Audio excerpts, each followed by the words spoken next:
राधे राधे बच्चों। आज आपके लिए सेट नंबर 4 2024 लाए हैं। बहुत बढ़िया धमाका और बहुत इंपॉर्टेंट प्रश्न। ये सेट आपका बहुत अच्छा सेट है। क्वेश्चन नंबर 1 आपके लिए लाए, देखिएगा।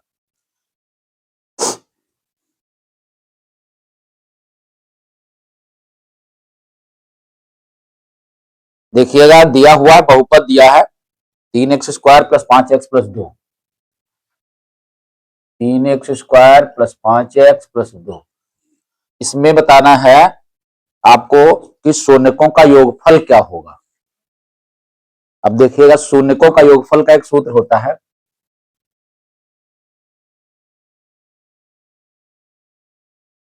शून्यकों का योगफल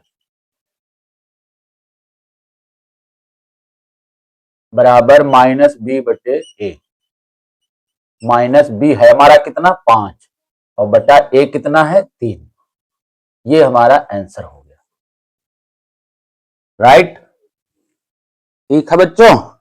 अगला प्रश्न, नेक्स्ट क्वेश्चन आपका दिया हुआ है, आने वाला है आपकी स्क्रीन पर। देखिए, 2x प्लस ए वाई बराबर 1। 2x प्लस ए वाई बराबर 1। नीचे अगला समीकरण है 3x माइनस 5y। इसी नीचे लिख लिया करो, 3x माइनस 5y बराबर 7। ये समीकरण दिया है। इसका कह रहा कोई भी हल नहीं होगा। बहुत बढ़िया सवाल है, कोई भी हल नहीं होगा इसका। तो ए का मान ज्ञात करो। यहां लगा दो ए बराबर क्वेश्चन मार्क। ए बराबर क्वेश्चन मार्क। अब यहां लिख दो समीकरणों का कोई हल नहीं है। समीकरणों का कोई हल नहीं है।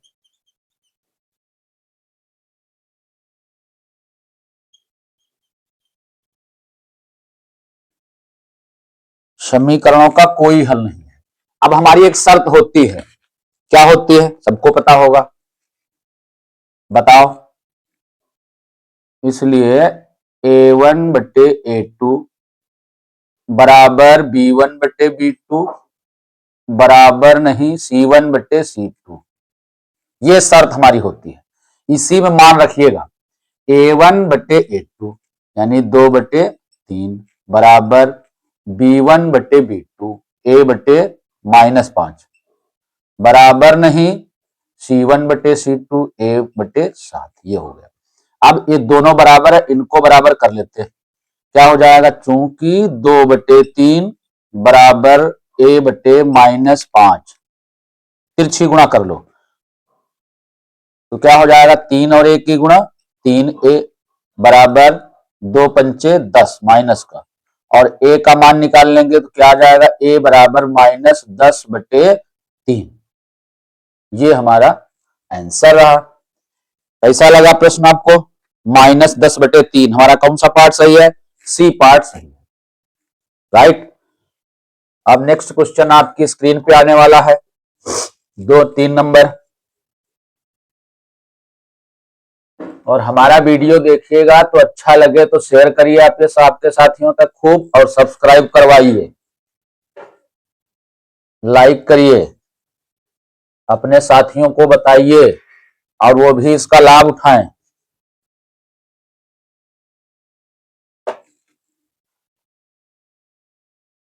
क्वेश्चन नंबर 3, इसमें समीकरण दिया हुआ है 2x square plus 5x plus 4 बराबर 0 के मूलों की प्रकृति होगी। प्रकृति या लक्षण जब भी पूछे तो हमको क्या करना है, कैसे पहचानेंगे। ठीक है बच्चों, उसके लिए हमको विविक्त कर ज्ञात करना होगा।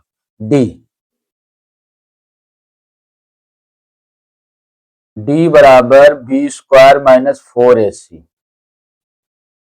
बी हमारा है कितना, 5, 5 का वर्ग माइनस 4 गुणे ए का मान 2 और गुणे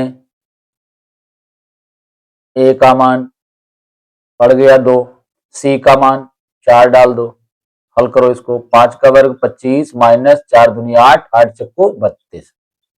हमारा आंसर आ गया 25 में से 32 घटाओ माइनस के 7। विविक्त कर हमारा माइनस में आया है, इसलिए मूल वास्तविक नहीं है। लिख दीजिए, डी पार्ट सही है। अतः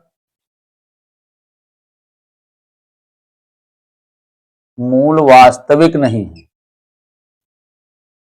प्रकृति में क्या लिखा जाएगा? मूल वास्तविक नहीं है, ये लिखा जाएगा। नेक्स्ट क्वेश्चन आपका 4 नंबर है। अगला, इसमें करा समांतर श्रेणी 4 9 14 डाट डाट डाट 254 का अंत से 10वां, बहुत ही इंपॉर्टेंट प्रश्न। एपी देख लीजिए कौन सी दी है। 4 9 14, 4 9 14 डाट डाट डाट डाट 254, ये दिया हुआ है। हमको बताना है अंत से 10वां पद। अंत से A10 बराबर क्वेश्चन मार्क। ठीक भैया, तो हम अंत से श्रेणी ही बना लेते हैं, हम इधर से नहीं बनाएंगे कि इधर से कौन सा 10वां पड़ेगा, हम पीछे से बनाएंगे। लिख दीजिए अंत से एपी, अंत से एपी क्या हो जाएगी?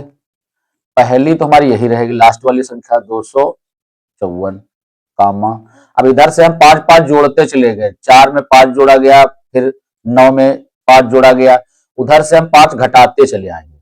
254 हो गया, इसमें से 5 घटाओ 249, फिर 5 घटाओ 244, और dot dot dot dot last में हमारा यही 4 आ जाएगा। ये हमारी अंत से एपी बन गई। अब इसमें हमारा पहला पद क्या है? 254। सार्वांतर कितना है? वो 249 से 254 घटा दो, -254, तो हमारा आंसर आ जाएगा -5। ये रहा। अब देखिएगा, अब हमको अंत से A10 निकालना है, तो अंत से 10वां पद,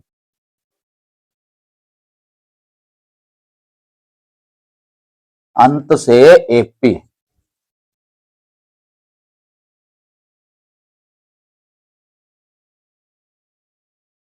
निकाल लो। कौन सा फार्मूला डालेंगे? A plus 10 - 1 into D. A का मान डाल दें 254, प्लस 10 में से 1 घटा दो 9, गुणे सार्वांतर डाल दीजिए 5,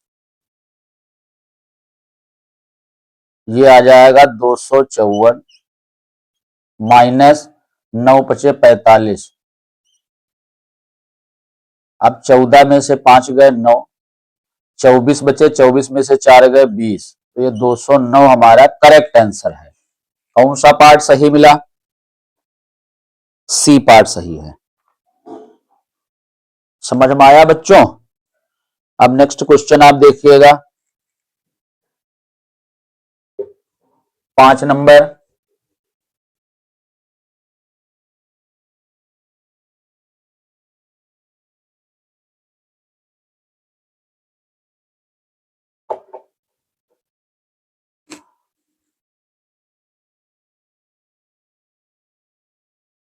पांच नंबर, इसमें चित्र में समरूप त्रिभुजों का एक युग्म दिया हुआ है, इन्हें सांकेतिक रूप में व्यक्त करने का सही तरीका, इनको हम सांकेतिक रूप में लिखें कैसे?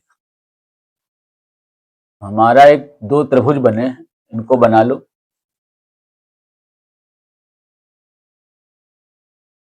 ए बी सी और D E F, A B C और डी ई एफ, ये दी है 2.5 सेंटीमीटर, 3 सेंटीमीटर, 80 सेंटीमीटर। 80 अंश का है ये एंगल दिया है ना, और ये 5 सेंटीमीटर है, ये 6 सेंटीमीटर है, और ये एंगल 80 अंश का दिया हुआ। अब हमको क्या करना है, सांकेतिक रूप, इसका सही रूप क्या होगा। तो जो हमारे एंगल दिए हुए हैं जिनको हम कहते हैं, जैसे भुजाएं तो हमारे समानुपाती हैं ही हैं, जैसे ये दोनों भुजाएं इस एंगल को बना रही हैं, ये दोनों भुजाएं जिस एंगल को बना रही हैं वही एंगल लेना है, और फिर ये एंगल का नाम रहेगा ए बी सी। तो ऐसे ही त्रिभुज ले लो, ए बी सी लिख दो, त्रिभुज ए बी सी, समरूप त्रिभुज कौन सा, E D F, E D F. बस ये है आपका राइट आंसर। अब देखिए कौन सा आपका पार्ट सही है, त्रिभुज एबीसी और समरूप त्रिभुज ईडीएफ, ये आपका सी पार्ट सही है। 6 नंबर क्वेश्चन, एक बिंदु दिया है -3, 4, -3, -4, और दूसरा कह रहा है कामा कि मूल बिंदु से दूरी ज्ञात करो। मूल बिंदु हमारा कौन सा होता है, 0, 0, इसके बीच की दूरी निकालना है। तो क्या हो जाएगा, d बराबर under root x1 minus x2 का whole square minus x1 minus x2 का whole square plus y1 minus y2 का होल स्क्वायर। कितना आ जाएगा देखिएगा, -3 से जब 0 घटाओगे तो क्या आएगा, -3 बचेगा यहाँ, और उसका वर्ग करोगे तो 9 आ जाएगा प्लस का, प्लस, और इधर -4 से जब 0 घटाओगे तो -4 बचेगा, वर्ग उसका 16 हो जाएगा, इनको जोड़ देंगे तो 25 हो जाएगा, 25 वर्गमूल 5। तो ये दूरी हमारी हो गई 5, सी पार्ट सही है। क्वेश्चन नंबर 7 दिया है, यदि cot A बराबर 3/4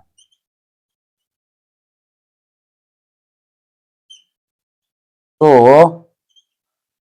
sec A का मान होगा, sec A बराबर क्वेश्चन मार्क। अब देखिएगा जो हमारा कॉट दिया इसको नोट कर लो, कॉट ए बराबर क्या दिया है, 3/4। अब कॉट होता क्या है, आधार बटे लंब, आधार ए ऊपर लिख दो ब्रैकेट में, इसके आगे यल लिख दो ब्रैकेट में। तो हमको कर्ण निकालना है, कर्ण चाहे इधर साइड में निकाल लो, कर्ण बराबर अंडर रूट लंब स्क्वायर प्लस आधार स्क्वायर। लंब हमारा 4 है, 4 का वर्ग प्लस 3 का वर्ग, क्या हो जाएगा, 4 का वर्ग 16 प्लस 3 का वर्ग 9। तो हमारा के निकल के आ जाएगा 16 9 25, और 25 का वर्गमूल 5। तो कर्ण हमारा 5 आ गया। मान किसका बताना है, sec A का। sec A बराबर क्या होगा, कर्ण बटे आधार, और कर्ण है कितना हमारा 5, और आधार कितना है 3, राइट। देखिएगा मिलान करिए कौन सा पार्ट सही हमारा है, 5/3, ये हमारा डी पार्ट सही है। अगला क्वेश्चन आपका बोल आ रहे हैं जो आप पक्का बोर्ड में आना ही आना है।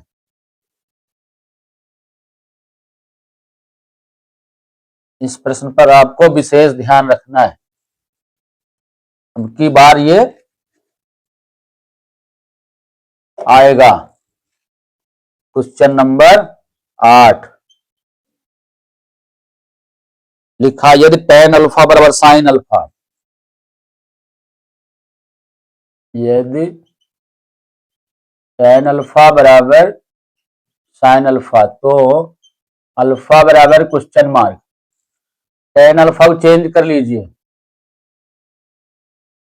sin अल्फा बटे cos अल्फा बराबर sin अल्फा,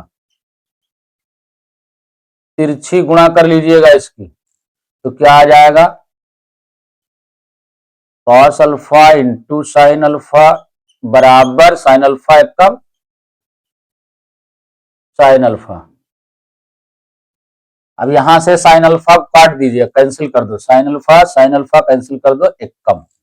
तो क्या आ जाएगा, cos अल्फा इक्वल टू 1, और cos alpha equal to, cos कितने का मान 1 होता है, cos 0 अंश का मान 1 होता है, तो हम तुलना करेंगे जब कोणों की, तो अल्फा बराबर हमारा आ जाएगा 0 अंश, है ना। ये आपका आंसर हो गया।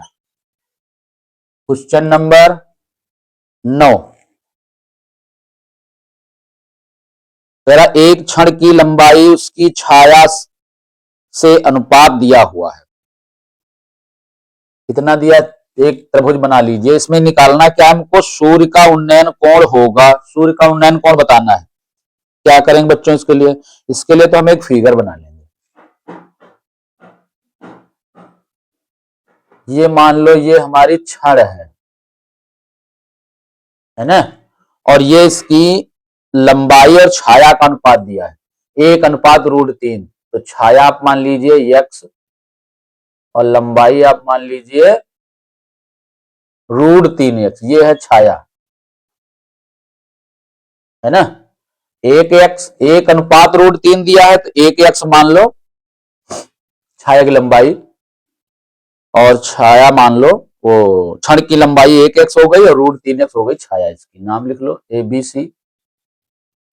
उसमें ये लंब रहेगा, ये आपका थीटा कोण मान लो जो निकालना है। अब यहाँ पे लंब आधार दिया है तो हम tan थीटा मान लिख लें, क्योंकि tan थीटा बराबर होता है लंब बटे आधार। तो क्या आ जाएगा? x आपका लंब है और आधार आपका है √3x। तो फिर क्या होगा? x कैंसिल हो जाएगा, एक कम। तो tan थीटा बराबर क्या आ जाएगा? ये आ जाए 1/√3, और tan थीटा बराबर tan 30 का मान ये होता है। तो हमारा थीटा कितने अंश का आ जाएगा? 30 अंश आ जाएगा। आया समझ में? समझ में आया हो, बढ़िया अच्छे तरीके से आ रहा हो तो कमेंट करके और इसको लाइक करके हमको बताइएगा कि सर जी अच्छा समझ में आ रहा है। हम और समझाने की कोशिश करेंगे। ठीक है बच्चों, अगला क्वेश्चन नंबर 10 बड़ा ही सरल, बहुत बढ़िया है। तेरा एक वृत्त के व्यास के सिरों पर खींची गई समांतर स्पर्श रेखाओं की संख्या। ये तो फिगर बना के देख सकते हो, ऐसे बना लो। वृत्त आपका सर्किल बन गया, और ये केंद्र से जो हम जीवा निकाल देंगे वो हमारी व्यास कहलाएगी, और इस पर दो समांतर रेखाएं खींच सकते हो। एक ये समांतर रेखा हो जाएगी और एक ये समांतर रेखा हो जाएगी, है ना। तो दो समांतर रेखाएं, यही प्रश्न पूछ रहा था। कितनी समांतर रेखाएं खींची जा सकती हैं? दो समांतर रेखाएं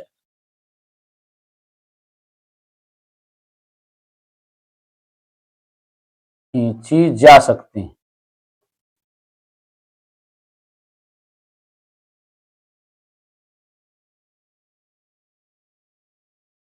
ठीक, 11 नंबर। नेक्स्ट क्वेश्चन आपका है, आधा रास्ता हम लोग तय कर चुके हैं। इसमें दिया हुआ है त्रिज्या 12 सेंटीमीटर। ये आपका सवाल आपका बहुत ही इंपॉर्टेंट है। और कोण दिया है 60 अंश का, थीटा बराबर। इसमें एक सवाल ये और एक त्रिज्यखंड की चाप ज्ञात करने का। दो में से एक तो आपको पक्का पक्का आना, हो सकता है दोनों मिले आपको। त्रिज्यखंड का क्षेत्रफल, चलो निकाल लो।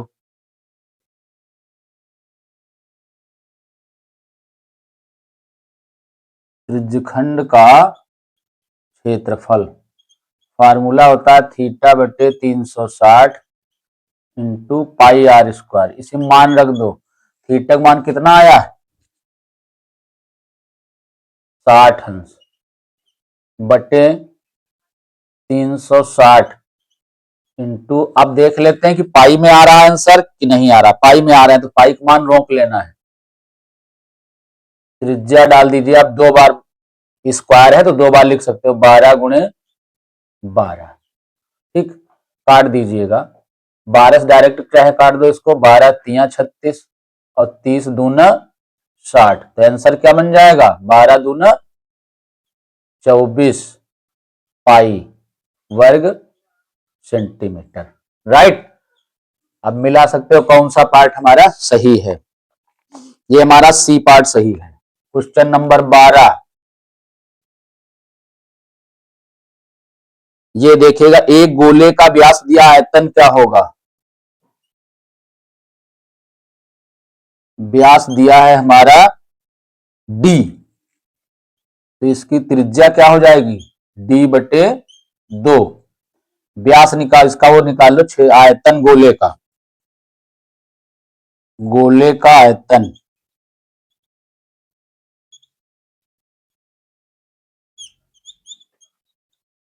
क्या होगा, 4/3 पाई आर क्यूब। इसी में मान रखना है, ये भी देख लेना है, हमारे आंसर पाई के रूप में तो नहीं आ रहे हैं, आ रहे हैं, मान इसमें पाई का नहीं रखना है।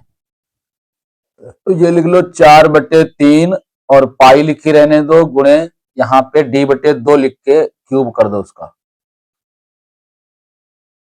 क्या आ जाएगा, 4/3 पाई और इसका आंसर क्या आएगा, d क्यूब और बटे 2 का क्यूब 8, 4 एकम 4 दूनी 8। क्या आंसर आ गया, आंसर हमारा आ जाएगा पाई एकम पाई और बटे 3 दूना 6, पाई बटे 6 डी क्यूब। ये हमारा रहा आंसर। कौन सा पार्ट सही दिख रहा है, पाई बटे 6 डी क्यूब, डी पार्ट ही दिख रहा है ना। 13 नंबर क्वेश्चन, ये तो आपको परीक्षा में मिलेगा ही। इसमें कह रहा आर त्रिज्या के एक ठोस अर्धगोले का कुल पृष्ठीय क्षेत्रफल। तो अर्धगोले का कुल पृष्ठीय क्षेत्रफल होता क्या है, अर्धगोले का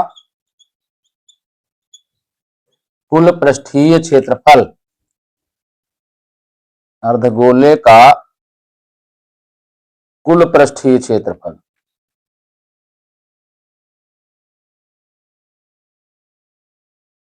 कुल पृष्ठीय क्षेत्रफल 3 पाई आर स्क्वायर, ये होता है अर्धगोले का कुल पृष्ठीय क्षेत्रफल 3 पाई आर स्क्वायर। अगला क्वेश्चन हमारा आ रहा है 14 नंबर, जल्द ही आपके स्क्रीन पर नजर आएगा।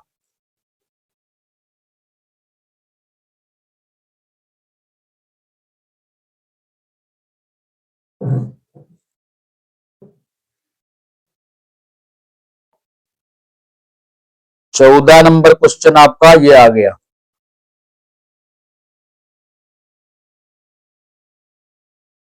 माध्यक वर्ग ज्ञात करना, इसके लिए वर्ग अंतराल दिया हुआ है।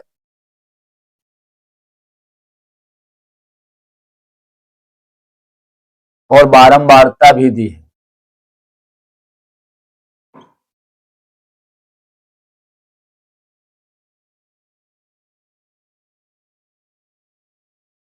इसकी बारंबारता एफ भी दी है। ठीक भैया, 0 से 5, 5 5 का अंतर है, 25 तक है। 0 से 5, 5 से 10, 10 से 15, 15 से 20 और 20 से 25।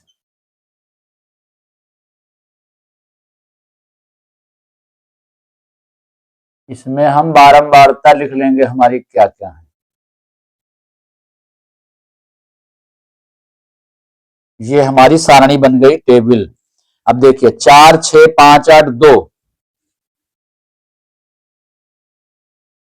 4 6 5 8 और 2, इसकी CF निकाल लो।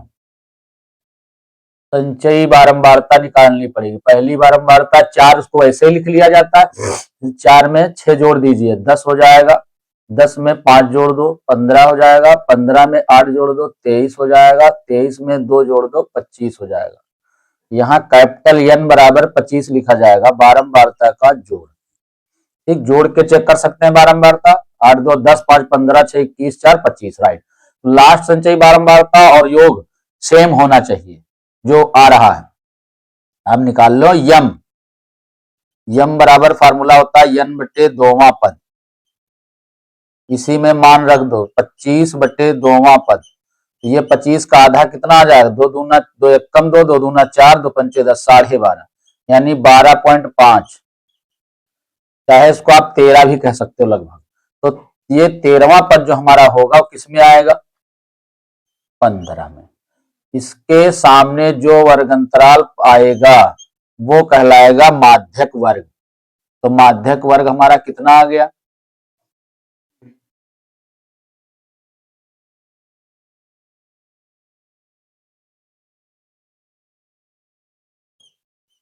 10 से 15। एक सवाल तो ये आना है और दूसरा सवाल ये आना, इसी में पूछ लेगा वो आप बहुलक वर्ग ज्ञात कीजिए। तो बहुलक वर्ग कैसे निकालोगे आप, बात ये आती। तो उसमें तो बड़ा आसान है, सबसे बड़ी बारंबारता कौन है, 8 है। तो इसके सामने जो 15 से 20 है ये आपका बहुलक वर्ग है, राइट। तो बहुलक वर्ग भी ज्ञात सकते हो। हालांकि तुम्हारा ये आंसर है माध्यक वर्ग वाले में 10 से 15, ये सी पार्ट सही है। अगला देखिएगा 15 नंबर। इसमें माध्यक वर्ग अलग अलग होता है, बहुलक वर्ग सेम नहीं होता, अलग अलग होते हैं। कभी कभी तो एक ही मिल जाता है, लेकिन आपको रिस्क नहीं उठाना है। 1 नंबर का प्रश्न है, आपको चेक कर लेना, छोटे से सवाल है, बहुत भारी तो है नहीं। क्वेश्चन नंबर 15 ये कह रहा किसी बारंबारता सारणी के माध्य तथा माध्यिका क्रमशः दिए हुए हैं 27 और 29। माध्य 27 और माध्यिका 29 है। माध्य 27 दिया है और इसकी माध्यिका क्या दी है, 29। माध्य 27 है, माध्यिका क्रमशः 29 दी है, तो इसका बहुलक होगा। बहुत बढ़िया सवाल है, बहुत। ये संबंध भी परीक्षा पूछा जाता है, बहुलक माध्य माध्यिका में संबंध बताइए। यहां लिख लीजिए बहुलक बराबर, अब यहां पे 3 माध्यिका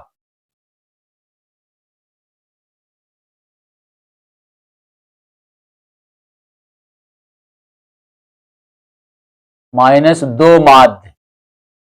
यहां अगर हम कंफ्यूज हो जाएं तो ध्यान रखना है, इसमें 3 अक्षर फुल हैं, 1 2 3, तो इसके साथ अब 3 लगेगा। इसमें 2 अक्षर फुल हैं, तो 1 2, तो 2 साथ में लगेगा। ये ध्यान रखना, कंफ्यूजन हो जाता है किसके साथ में 3 है किसके साथ में 2 है। तो जिसमें 3 अक्षर है उसके साथ अब 3 लगेगा, जिसके साथ में 2 फुल है उसमें 2 लिखा जाएगा साथ में। बस इतना ध्यान रखना। अब माध्यिका डाल दो इसकी 29, माइनस 2 गुणे माध्य डाल दो 27। बड़ा सरल सवाल है, एक सवाल तो आना ही आना है। तो कितना हो जाएगा, 3 9 27 और 2 हासिल है, 3 दूना 6 और 2 8 87 हो गया माइनस, और 27 दूना 54 हो जाएगा। घटा दीजिए तो क्या आंसर आ जाएगा, 7 में से 4 गए 3 और 8 में से 5 गए 3, 33 आ गया आपका राइट आंसर। वाह, क्या गजब का सवाल है। ठीक है बच्चों, क्वेश्चन नंबर 16 माध्य होगा, इसमें सी पार्ट आपका सही है 15 में। माध्य होगा, इसका तो एक सवाल भी आना जाना है, फिर सारणी आपको बनानी पड़ेगी, माध्य के लिए बनानी पड़ेगी। इसमें क्या क्या दिया देखो, वर्ग अंतराल दिया है, वो नोट कर लो अपना, वर्ग अंतराल। और दूसरा कॉलम जानते हो सब लोग, बारंबारता वाला रहता है। तीसरा कॉलम कौन बताएगा, कमेंट करके, एफ इंटू एक्स।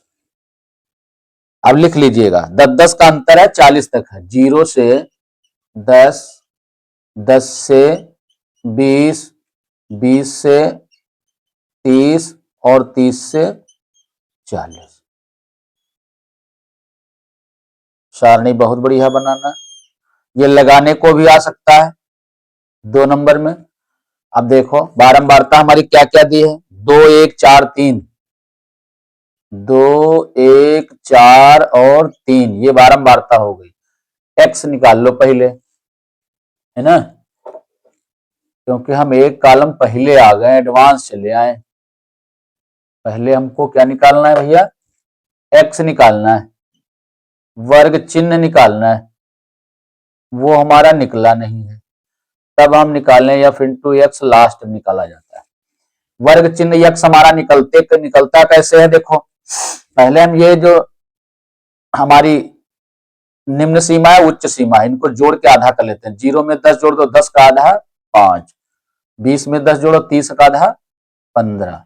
अब पहली बारंबारता में हमारी 10 जोड़ा गया है, वो मध्यमान में 10 जोड़ा गया, 5 में 10 जोड़ा गया 15, 15 में 10 जोड़ो 25, 25 10 35, ऐसे 10 10 जोड़ते चले जाओ। अब इनकी गुणा करो, 2 पंचे 10, 15 एकम 15, 25 चक्कू 100 और 35 तिया 105। जोड़ दो इनको, क्या आ जाएगा इनका? सिग्मा एफ एक्स 10 का 0, 5 5 10 का 0, हासिल 1 आया, 2 1 3 और ये 1 1 2, 230 आया। बारंबारता जोड़ लो, सिग्मा एफ क्या आ जाएगी?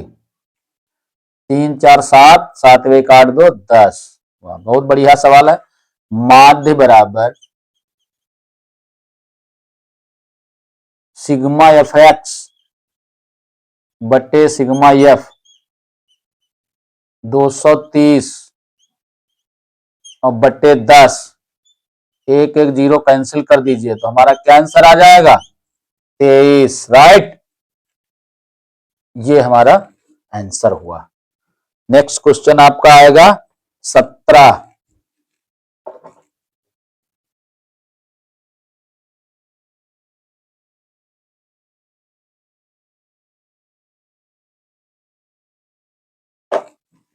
ये देखिएगा, क्वेश्चन नंबर 17। एक अधिवर्ष में 53 रविवार होने की प्रायिकता। अब सीधी बात है, इसकी प्रायिकता क्या होगी? जब ये अधिवर्ष है, अधिवर्ष में चाहे जिस दिन की प्रायिकता पूछे, सदैव 2/7। बस यही आंसर है इसका। लग गया भैया 18। और सामान्य वर्ष में पूछे तो 1/7।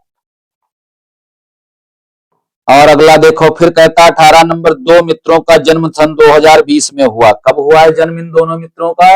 एक ही दिन हुआ है, सन 2020। बहुत बढ़िया प्रश्न है, गजब का, गजब का प्रश्न आया है। प्रायिकता ज्ञात कीजिए कि दोनों का जन्मदिन एक ही हो। किसी एक ही दिन दोनों का जन्मदिन हुआ है, तो इसकी प्रायिकता क्या होगी? क्योंकि ये अधिवर्ष है, ये सन देख लीजिए, 4 से पूरा पूरा कट जाएगा, कट जाएगा ना 2020, तो इसलिए इसको हम क्या मानेंगे? अधिवर्ष मानेंगे। ये अधिवर्ष है, और इस अधिवर्ष में कितने दिन होते हैं? 366 दिन होते हैं। एक अधिवर्ष में 366 दिन। ये ऐसे होते हैं, उस वर्ष फरवरी जो सन 4 से कट जाता है, अधिवर्ष कहा जाता है, लीप ईयर भी से कहा जाता है। इसमें हो जाते हैं 366 दिन। वैसे सामान्य वर्ष में 365 दिन होते हैं, और इसमें हो जाते हैं 366 दिन। एक दिन बढ़ जाता है, तो इसकी प्रायिकता भी हो जाएगी 2/366। इसमें दिन लिखे गए हैं, तो इसकी प्रायिकता क्या हो जाएगी? 2/366। राइट। आपका सेकंड लास्ट क्वेश्चन जो आपकी स्क्रीन पे सामने आ चुका है। दो बिंदुओं के बीच की दूरी बतानी है।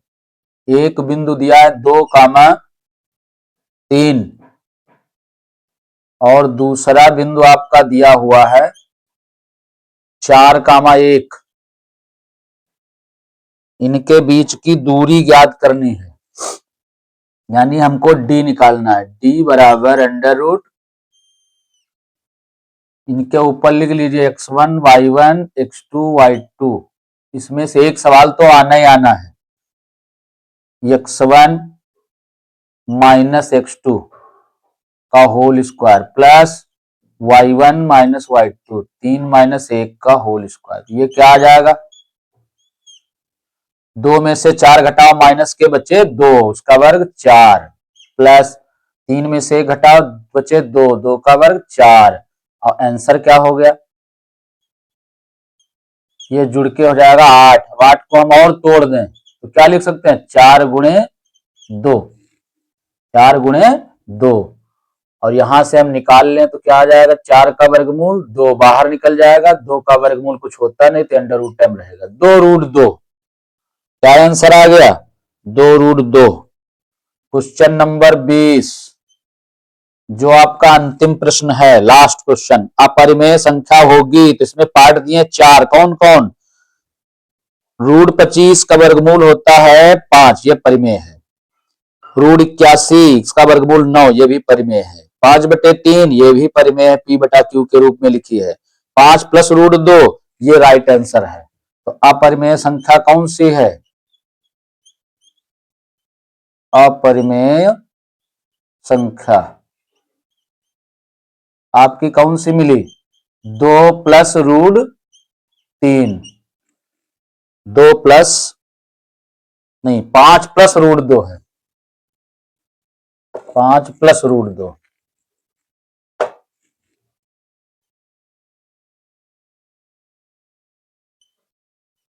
ये रहा। अब अगले वीडियो में अगले सेट में, सेट नंबर 3 में हम फिर मिलेंगे नेक्स्ट डे। अब ये आपको अगर सेट अच्छा लगा हो तो आप मेरे चैनल को सब्सक्राइब करिए, लाइक करिए, खूब शेयर करिए अधिक से अधिक, है ना, ताकि ये चैनल जो आपका है बहुत दूर तक चला जाए। धन्यवाद बच्चों।